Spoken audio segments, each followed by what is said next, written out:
السلام علیکم ورحمۃ اللہ وبرکاتہ۔ عمدۃ الاحکام کتاب الصلاۃ، باب وجوب الطمانینۃ فی الرکوع والسجود۔ امام مقدسی علیہ رحمہ اب بات باندھ رہے ہیں کہ رکوع اور سجدے میں طمانینت کے وجوب کا باب، کہ کوئی انسان جب رکوع کرے نماز کے اندر یا سجدہ کرے تو نماز کے ارکان میں طمانینت ہونے چاہیے۔ طمانینت اس سکون کو کہتے ہیں، یعنی ہر جوڑ اپنی جگہ پر واپس لوٹ آئے۔ طمانینت کی الحمدللہ جو پہچان ہے، اس کی ایک انسان کے اعتبار سے مختلف ہے۔ کم از کم اس کی مقدار یہ ہے کہ انسان رکوع کے اندر سبحان ربی العظیم مکمل اس طرح الفاظ کہہ سکے، اور سجدے کے اندر بھی سبحان ربی الاعلی، سبحان ربی العظیم یا دیگر دعا مکمل پرسکون ہو کے پڑھ سکے۔ نماز کے اندر رکوع اور سجدہ یہ بہت زیادہ اہمیت کا حامل ہے۔ اگر کسی انسان کو رکوع رہ جائے تو اس کی نماز کی وہ رکعت دوبارہ دہرانی پڑے گی، اسی طرح سجدہ رہ جائے تو سجدہ دہرانا پڑے گا۔ طمانینت جسے ہم خشوع خضوع سے تعبیر کر سکتے ہیں، اس کے بغیر انسان کی نماز کچھ معنی خیز نہیں ہوگی۔ روایت نمبر 103 ہے، عن ابی ہریرہ رضی اللہ عنہ ان رسول اللہ صلی اللہ علیہ وسلم دخل المسجد۔ ابو ہریرہ رضی اللہ تعالیٰ عنہ کی حدیث ہے کہ رسول اللہ صلی اللہ علیہ وسلم مسجد میں داخل ہوئے، فدخل رجل، پھر ایک بندہ مسجد میں آیا، فصلی، پس اس نے نماز پڑھی، فسلم علی النبی، تو اس نے نبی صلی اللہ علیہ وسلم پر سلام کیا، فردہ، آپ نے اس کو جواب دیا سلام کا، وقالا، اور اسے فرمایا، ارجع فصلی فانک لم تصلی، تو واپس جا، پس تو نماز پڑھ کیونکہ تو نے نماز نہیں پڑھی۔ فرجع یصلی کما صلی، پھر وہ بندہ واپس پلٹا، جیسے اس نے پہلے نماز پڑھی تھی ویسے نماز پڑھی۔ پھر رسول اللہ صلی اللہ علیہ وسلم کے پاس آیا، ثم جاء فسلم علی النبی، پھر اس نے رسول مکرم صلی اللہ علیہ وسلم پر سلام کہا، فقال، آپ نے پھر اس کو کہا، ارجع فصلی فانک لم تصلی، واپس جا، پس تو نماز پڑھ کیونکہ تو نے نماز نہیں پڑھی۔ 3 مرتبہ یہ واقعہ پیش آیا۔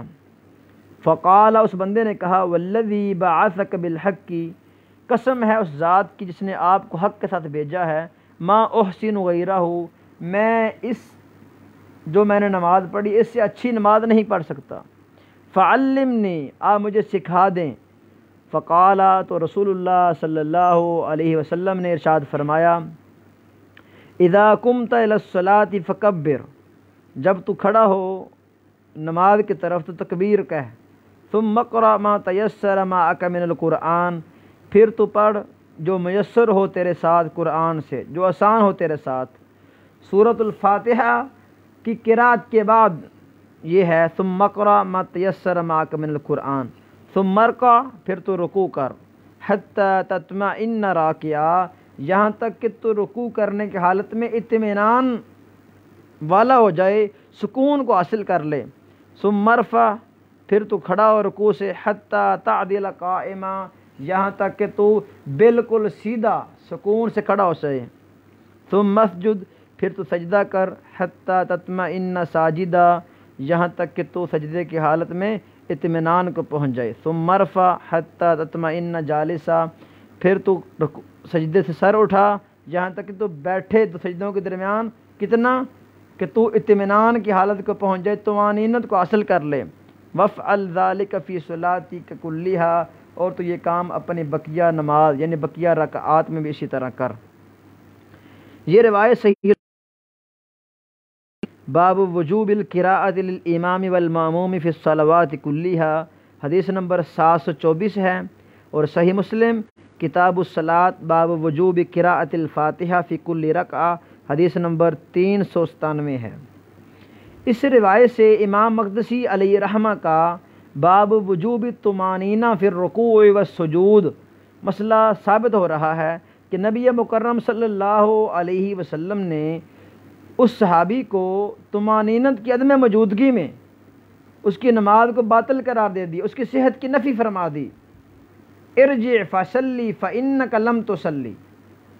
تو امام مقدسی علیہ رحمہ کا مسئلہ کہ طمانینت رکوع کے اندر، سجود کے اندر، رکوع سے سر اٹھاتے وقت، دو سجدوں کے درمیان اور پوری کی پوری نماز کے اندر سکون اعتدال لازم ہے۔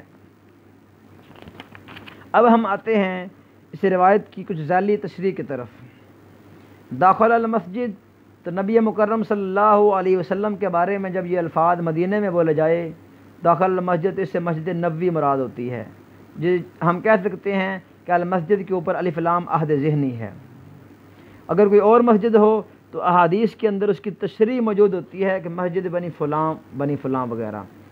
فداخل رجل فصلی، تو اس حدیث مبارکہ میں اس آدمی کی تعیین نہیں کی، کیونکہ جو اصل مسئلہ تھا وہ مسئلہ تھا طمانینت والا، مسئلے کو سمجھنا، قضیے کو سمجھنا، نہ کہ فرد کی تعیین کرنا۔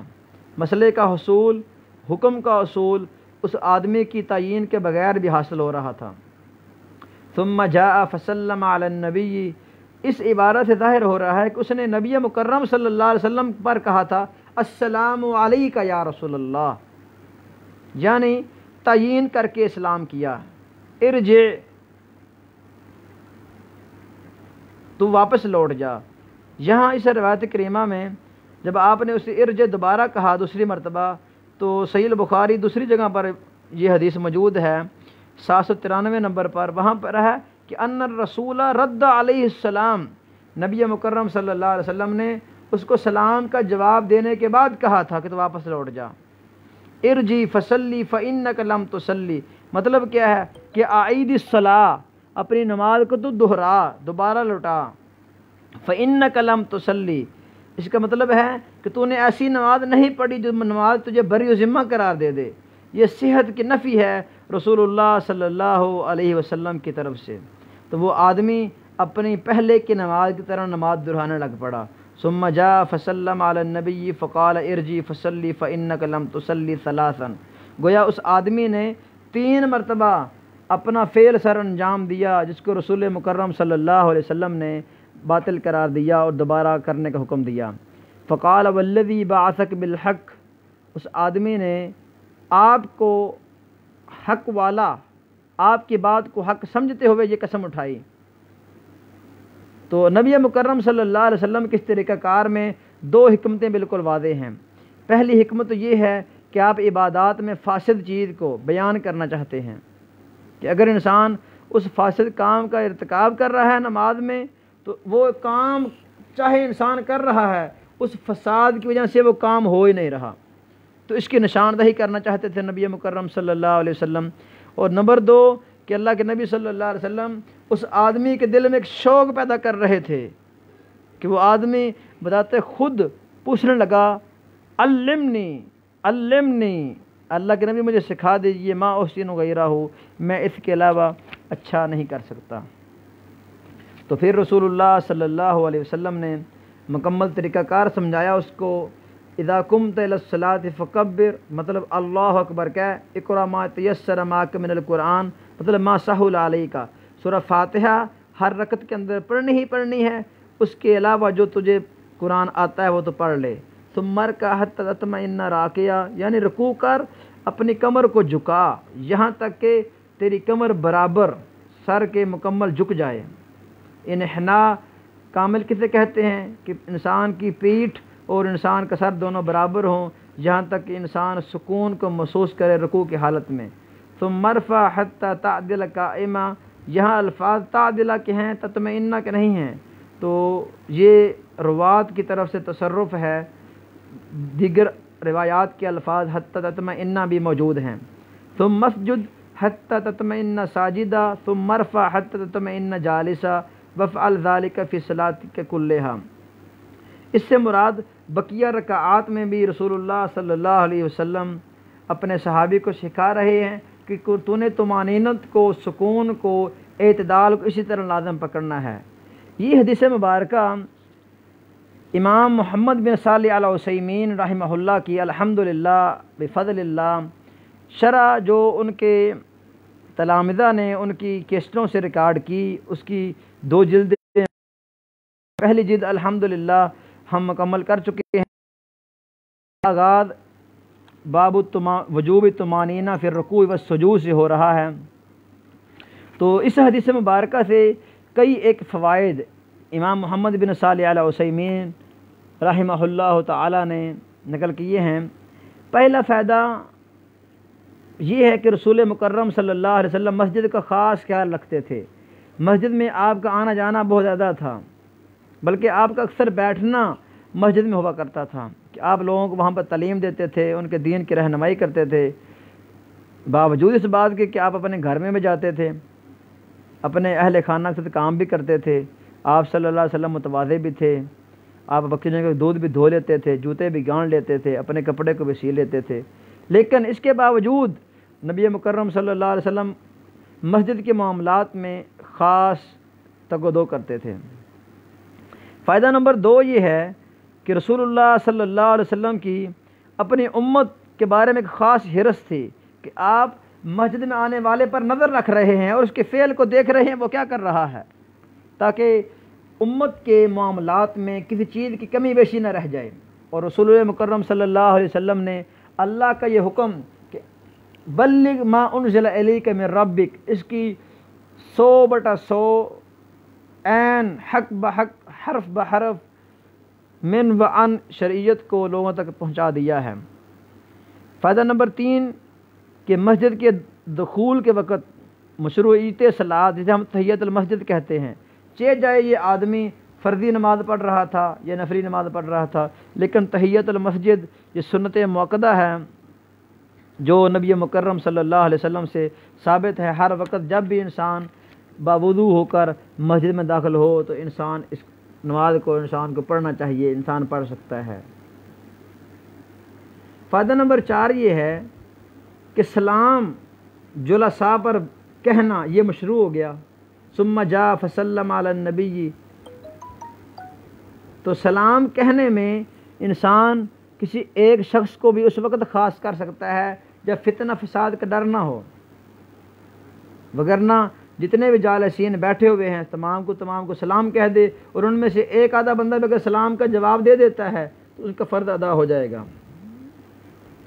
فائدہ نمبر 5 یہ ہے کہ بیٹھنے والوں میں سے کسی ایک کو خاص کر کے سلام کہنے کا جواز اس حدیث سے ثابت ہوا، لیکن یہ شرط اس کے ساتھ یہ ہے کہ اس سلام کو خاص کرنے کے ساتھ کوئی مفسدت، کوئی نقصان لازم نہ آئے۔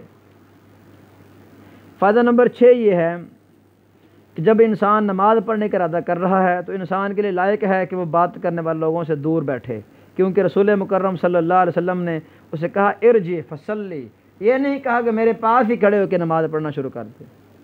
فائدہ نمبر 7 یہ ہے کہ عبادت کو لوٹانا واجب ہے جب انسان کسی ایسے طریقے کے مطابق عبادت کر رہے جو کفایت ہی نہیں کر رہی، رکن چھوڑ رہا ہے، کسی واجبی معاملے کو ترک کر رہا ہے، تب انسان پر نماز کو لوٹانا واجب ہے۔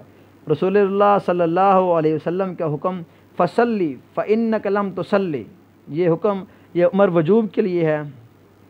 اور فائدہ نمبر 8 یہ ہے کہ جب کوئی کام صحیح طریقے پر سر انجام ہی نہیں دیا گیا تو وہ کام ایسے جیسے بالکل سرے سے ہی جڑ سے ہی انجام نہیں دیا گیا۔ نفی الفعل کی نفی کا جواز اس حدیث مبارکہ ثابت ہوا، فإنک لم تصلی۔